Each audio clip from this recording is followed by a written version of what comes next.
years, WoW players dreamed of a Classic Plus. Not just a rerun of the same expansions, but a living, evolving vanilla world. Blizzard finally dipped their toe in with Season of Discovery, and the community politely responded with, "That's cute, but we've already built the future you promised." This is the story of how fans took the reins, and why my favorite World of Warcraft experience didn't come from Blizzard at all.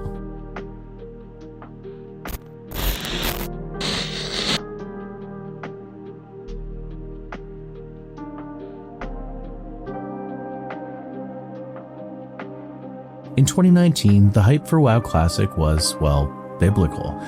Nostalgia surged through the veins of every player who remembered grinding boars outside Goldshire or getting stomped in Hillsbrad. Blizzard had cracked open the time capsule, and for a moment, the world felt like 2004 again.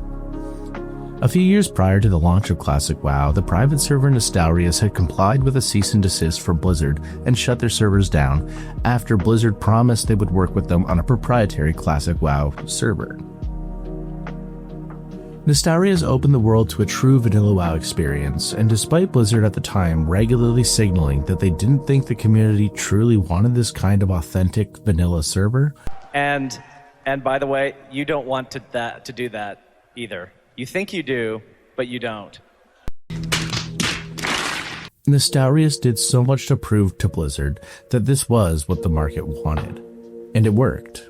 Believe it or not, Blizzard listened, and after eliminating the competition that was Nicktorious, a year later, they announced the World of Warcraft Classic Realms as a direct response. It was time for the developers to print a boatload of cash once more. Of course, I was totally hyped for this classic experience, having dabbled a bit with Nicktorious when it was live. Hot with anticipation, I remember taking the day off work just to play and, of course, surrender a few hundred more hours of my life to wandering around Azeroth. Having mained a shaman for the past bunch of years of retail leading up to Classic, I settled into another troll shaman, and quickly I set off to my quest to 60 once again. Even though Blizzard didn't do anything too particularly different than Nicktorious, I still found that this time around, the vanilla experience really stuck with me, and I truly felt for a good while, much the same as I did all those years before with my first World of Warcraft character. Nostalgia was certainly at the core of this feeling, but it was also a bit more than just a yearning for the past. It was a sense of appreciation for a once beloved company I had found myself, and a massive chunk of the player base, becoming more and more alienated from. They were finally listening after patronizing us for years, and they also delivered what for a while was easily the best World of Warcraft experience, up there with basically the entire Wrath of the Lich King expansion. For the few months after launch, the game was unreal. Its popularity showed with all the insanity that ensued from having so many active users, especially on those high population realms like Faerlina. I remember virtual Azerothian queues would form for those unique quest mobs because it was so densely populated that the chaos would drastically impact the availability of mobs, not to mention all the zany interactions everyone would have with their fellow players. I also noticed there were a lot of people playing and enjoying Classic that had never had the opportunity to when the game first came out in 2004, which was an absolute pleasure to see, and further pushed the idea that this wasn't purely centered around nostalgia. However, after the first few months, the weird feeling waned pretty quickly. The bots and the gold sellers set in as usual, and everything was quickly corrupted, all the while Blizzard did essentially nothing about it. Players could pay others to power level them through dungeon runs. The economy as a result was completely fucked, and essentially every pickup group became a GDKP. I guess it wasn't all that bad, I did get some gear out of it, but it was a far cry from how the servers started. But like always with a WoW player, we all continued chasing the dragon. But even back then, there was this whisper among the community. Classic Plus. We didn't just want to relive the past, we wanted an alternate timeline, new raids, new dungeons, new zones, maybe even new classes, all without ever stepping through the Dark Portal and into the Burning Crusade.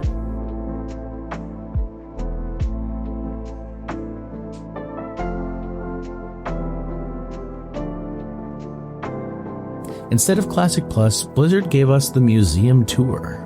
First, the Burning Crusade, then Wrath of the Lich King, which, don't get me wrong, those were great expansions, perhaps peak Blizzard, but it was deja vu. We knew exactly how it ended, we knew exactly how it played, and not just that, because they were damn well near one-to-one recreation of those expansions when they initially released, everybody knew every meta, every quest, every piece of gear they ever needed, every fight, literally everything about the game had been published and widely accessible for years. Not to mention also, the private server scene had been playing Wrath of the Lich King the entire time.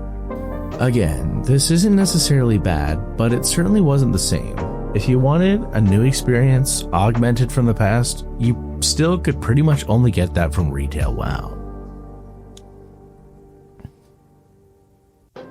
Then came Season of Mastery. Faster leveling, some tweaks, but no real meat on the bone. A promise of something different without the staying power. The servers were a very tiny step in the right direction, maybe, but it was still a pretty shallow experience and didn't properly address players for a true call of Classic Plus. The Season of Mastery servers would eventually close in February 2023. Shortly after Season of Mastery, and maybe during the end of its time, the WoW Hardcore mod also made a ton of traction in the community. That's a grief. That's 100% a grief. That's a grief. If I die, that's a grief, right? That's 100% a grief. That's a grief. That's gotta be a grief! That's a grief! I got griefed! That's a grief. That can be appealed, right? But you actually don't need to jump.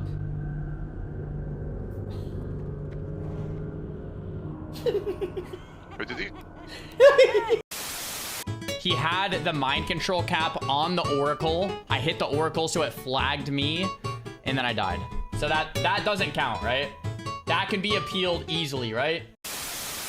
Much like the case of Nicktorious, Blizzard blew the players' minds once again by listening to them for a change. In direct response to the add-on's popularity, Blizzard launched classic hardcore servers of their own. They were definitely a fun time for a short time, but at least for me, I could never go balls deep on a hardcore WoW experience. The highest level I got to was 19 or 20 with an undead warlock. It remains a great way to play WoW and provides a very real challenge. Unlike Season of Mastery, hardcore had a bit more presence and was a lot more fun, to be honest, albeit pretty damn difficult. And then Season of Discovery. On paper, it was the closest thing to Classic Plus yet. Rune engraving, class shakeups, new raids, dungeons reimagined, level-capped phases, world events. It was exciting for a while. But content droughts, questionable balancing, and a general sense of we'll figure it out later left the community wondering if this was just another experiment destined to fade, a way for Blizzard to continue charging you your subscription fee. Furthermore, while the changes were much deeper than what we saw in Season of Mastery, it still lacked the real evolution of Classic the players were screaming for. It's like Blizzard read the Classic Plus wishlist, wrote half of it down, and then accidentally threw it in the shredder.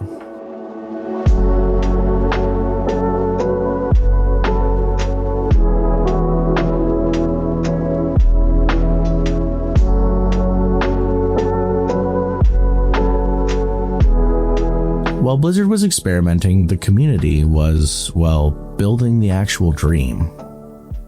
Private servers have been around for years, but in recent times they've evolved from just nostalgia playgrounds into a full-blown alternative vision of what WoW could be.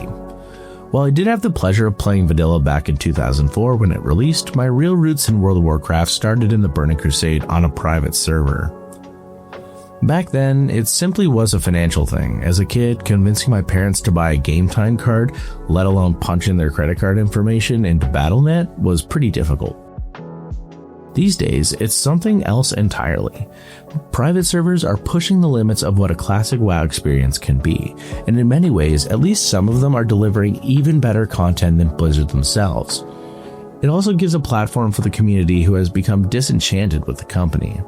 Time and time again, Blizzard has actively made their game worse, often refuses to listen to their player base, and consistently makes decisions purely based off of financial gain at the expense of that player base. Private servers give a sense of freedom, a way to distance yourself from the shady corporal rats at Blizzard, and embrace new experiences in the game that we all love. Nowadays, the WoW private server scene has been hard at work reimagining what WoW looked like back in 2004 and 5, delivering quality that, at minimum, is a creative and interesting way to play the game, and at best, exceeding what players could expect from Blizzard, especially lately. First, Nicktorious launched the hype train for classic/vanilla WoW, and then Blizzard put the kibosh on that and came out with their own classic servers. The call for Classic Plus began as a whisper.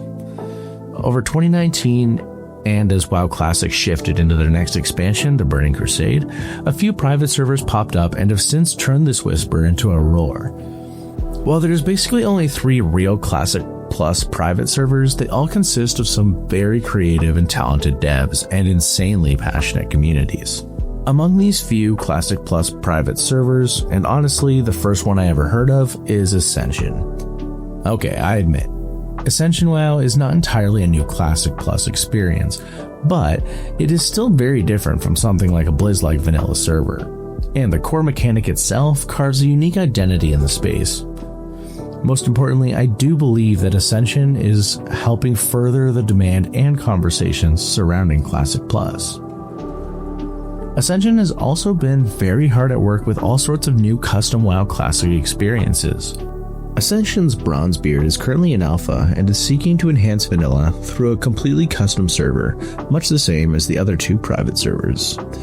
They're also working on another custom server currently in alpha known as Rexar, or Conquest of Azeroth, which will bring 21 custom-made classes to the game on top of a fresh Classic Plus experience. Ascension's main servers, Alune and Area 52, are a new way to experience vanilla with a classless system where you can literally be a shadow bolt throwing, plate wearing, holy healing nightmare. It's chaotic, it's experimental, and it's a theory crafter's dream. I personally think that this is where some of the inspiration for the class changes for Season of Discovery came from, and it wasn't really a bad idea.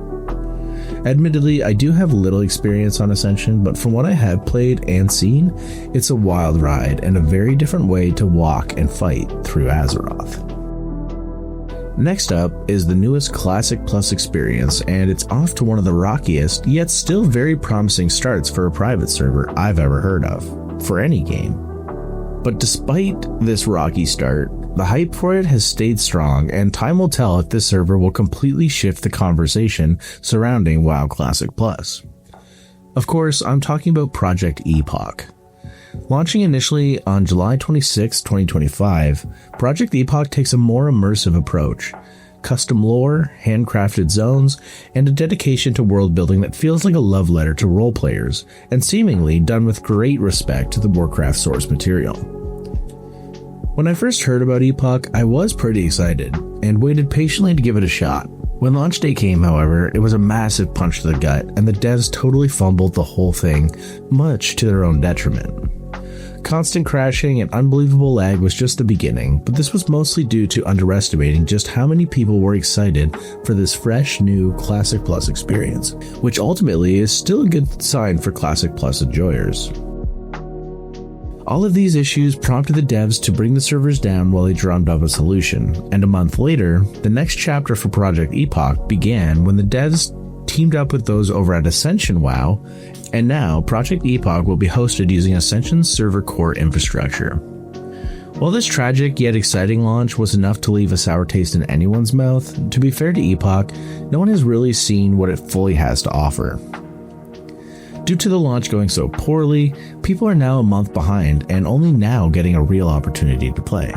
On the morning of August 17th, 2025, Epoch ended up relaunching through Ascension's infrastructure. I had the absolute pleasure to hop on when the servers went live and give it a shot for a bit, and it was complete pandemonium in a mostly good way. It seemed the initial launch disaster completely unfazed the community. There were around 8,300 players and counting when I was online, and I logged out for the day. And holy shit, the starter zones were flooded with players. The new launch on Ascension was also an incredibly stable experience, with little lag and only a couple of sporadic crashes, which were quickly remedied, and the uptime of the server has been consistent ever since. Overall, it's a great sign of things to come. Between the passion and the commitment of the devs and the backing of an incredibly hyped player base, it's clear that Project Epoch and Classic Plus as a whole has real staying power in the realm of World of Warcraft.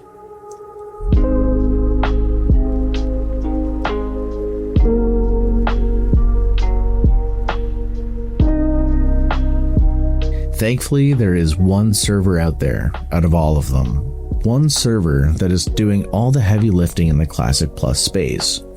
The one server that hooked me completely and sold me on the vision of Classic Plus.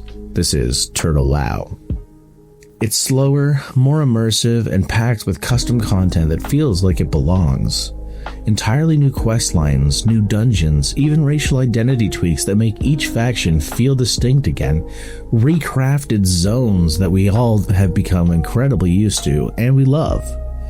And everything is crafted with a deep love and respect to Warcraft, peak Blizzard, and with a keen eye for the kind of game vanilla WoW was at its heart. The kind we haven't seen since the launch of the Burning Crusade.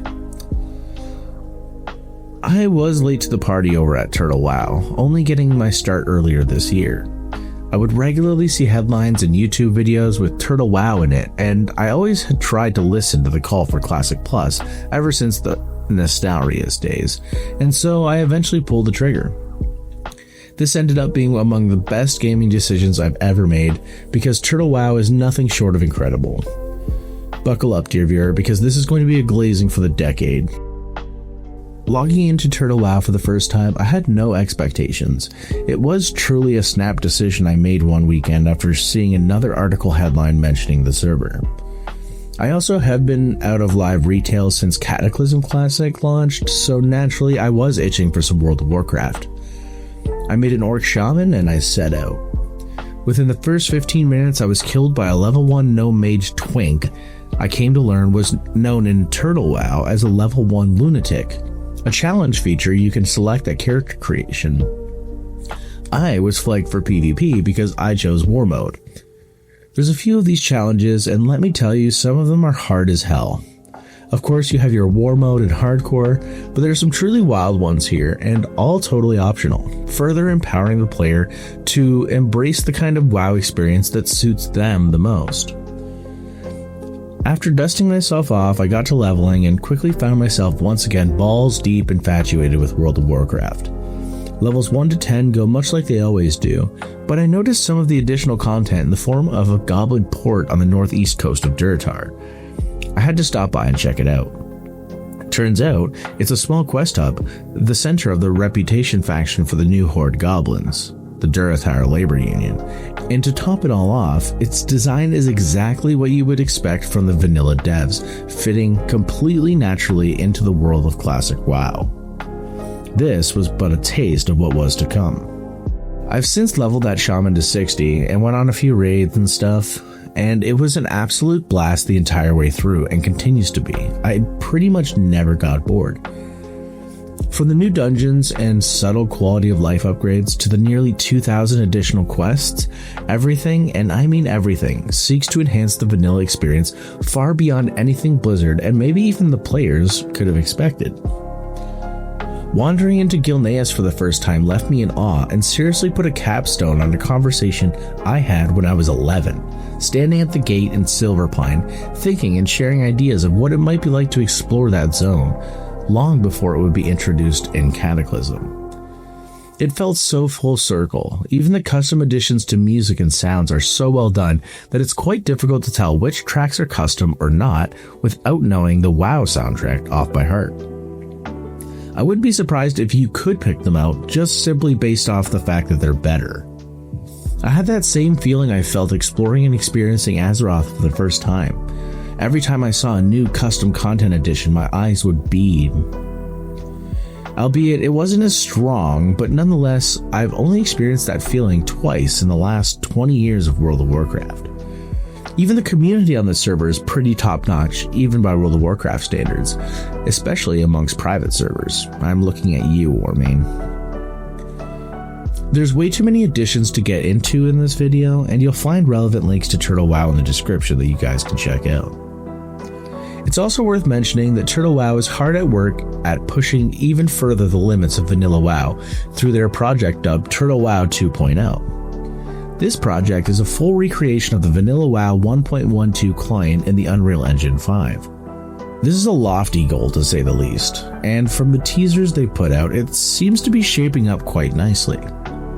Turtle WoW 2.0 is easily among the most interesting developments in World of Warcraft history in my opinion, and could very well change everything forever.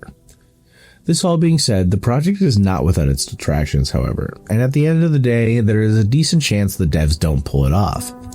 Since it's still in development, all we can do is conjecture and get hyped, but this could very well be something massive and will conceivably invoke Blizzard's ire. As I mentioned, when I joined TWoW, I was late to the party since the Turtle WoW Nordinar server already fired up way back in 2018. As such, you could say I was a bit spoiled since all the content that has been so meticulously worked on over the past 7 years was already there. TWoW wasn't always like the way that I experienced it for the first time, and there are some real OGs amongst the population. After some research, it became obvious to me that Turtle WoW has had its ups and downs over the years, but to really drive the point once more, the state it's in currently as a new player is easily amongst the best World of Warcraft experiences since 2004. It's just so unbelievably good, and any even moderate WoW fan or player would be seriously remiss to not at least check it out. After all, in reality, it could disappear at any moment.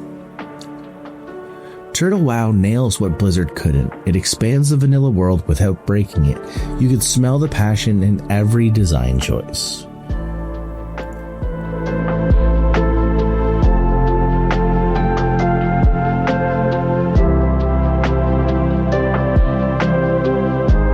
This is the private server paradox. The best WoW content today exists in a legal gray area.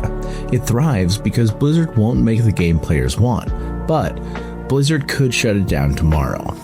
It's not entirely uncommon for Blizzard to strike down private servers at its whim, but it also doesn't happen maybe as much as you might expect.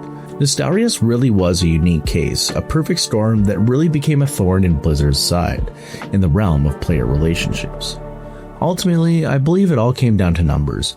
Blizzard went from patronizing the player base, especially those vocal about the demand for vanilla-era servers, to shutting down the only real place these players could get that experience, and then delivering on their own classic-era servers to capitalize. I think it's clear to see what happened here. Nicktorious did all the heavy lifting, proving the efficacy of the business model of a WoW Classic experience.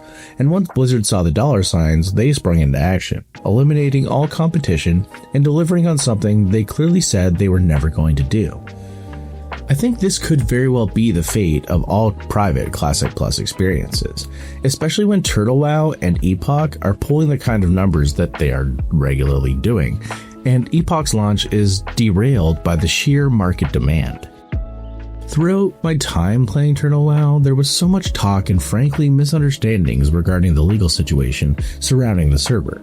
There were conversations like, Blizzard can't touch Turtle WoW at all because the servers are based in Europe, and Blizz is an American company. to Turtle WoW helps Blizzard's bottom line, so Blizzard allows them to exist. when we bring it up, the players go wild. I get it, the server population is heavily European, and they don't like the Americans encroaching. And it is true, the servers are hosted in Europe, the UK I believe. But this is ultimately extreme cope, considering Nicktorious was hosted in France, and they were still served and complied with cease and desist orders. Now, in the case of Nicktorious, the devs did comply, and went on to work with Blizzard a little bit in crafting the classic era servers. And one could certainly fight against Blizzard instead. But ask yourself, can you fight that war with a company like Blizzard and Activision? I don't think so. Furthermore, the only thing that matters regarding the server's geographic location is just that they are not in America, as they can be migrated at any point as deemed necessary. At the end of the day, Blizzard has a lot of legal options in most places in the world, especially those that make sense for a server like Turtle WoW or Project Epoch. If Blizz does decide to do a Classic Plus experience of their own, I'm almost certain it will play out much like Nicktorious, and Blizzard will do whatever they need to do to shut it down. From where I stand, I think there's a very high likelihood of Blizzard delivering on their own Classic Plus servers, and in so doing, they will be eliminating all the real competition in the private server scene. This is also far more difficult to compete with than something like Nicktorious because of the scope of a Classic Plus project is far greater with all the custom content and additional stuff that comes with it. But that point is double-edged for Blizzard, because it means that they too will need to invest the time and money in creating additional content to build a Classic Plus experience. On top of this, they'll be going against 7 years of consistent development that has already gone into Eternal WoW and Project Epoch. Sure, they have far more resources, but it still won't happen overnight. Furthermore, the Blizzard of today is the furthest cry from the Blizzard of yesteryear. Blizzard's public image and respect from their player base has been complicated for many years now, and many have lost all hope and faith in the company. With all that said, when it comes to Blizzard's response to Classic Plus, I don't think they could pull it off the same way they did with Classic in the first place. I don't even think I want them to try. I think that all these resources would be far better spent on creating an entirely new World of Warcraft game. If they were to do that instead and allow these private Classic Plus servers to go on, it would be a significant gesture to the community toward restoring some good faith. I might be dreaming with that last one though. Now that Epoch has properly launched and set itself out on the path, and Eternal WoW has released yet another content-filled patch, all with Ascension close on the trail with 2 different answers to the call for Classic Plus World of Warcraft, the community clearly no longer needs Blizzard. It's the players and the devs amongst them who ought to carry the torch forward for Classic WoW. Since Blizzard's slow but consistent fall from grace, they cannot be trusted or even expected to deliver on the kind of quality we have seen for our favorite game already in the private server scene. The only real barrier is legal crap, which Blizzard will certainly use at some point. Likely saying some bullshit like, "It's our intellectual property, and if we want to drive it into the ground, along with our public image, that is our legal right, and no one else's." Well, whether it's a hot take or not, I don't know, but it makes me sick, honestly, to see what Blizzard has done to their own magnum opus, and it is the duty of players to correct the game and deliver on a World of Warcraft experience that all of us truly want, giving the ultimate fuck you to Blizzard. So the question becomes, if the community is building better World of Warcraft, is Blizzard even capable of catching up? Or are we headed toward a split where the official servers and the player-made worlds exist in parallel? Maybe Blizzard will work on a completely new Warcraft game. Who knows? Sky's the limit, I guess.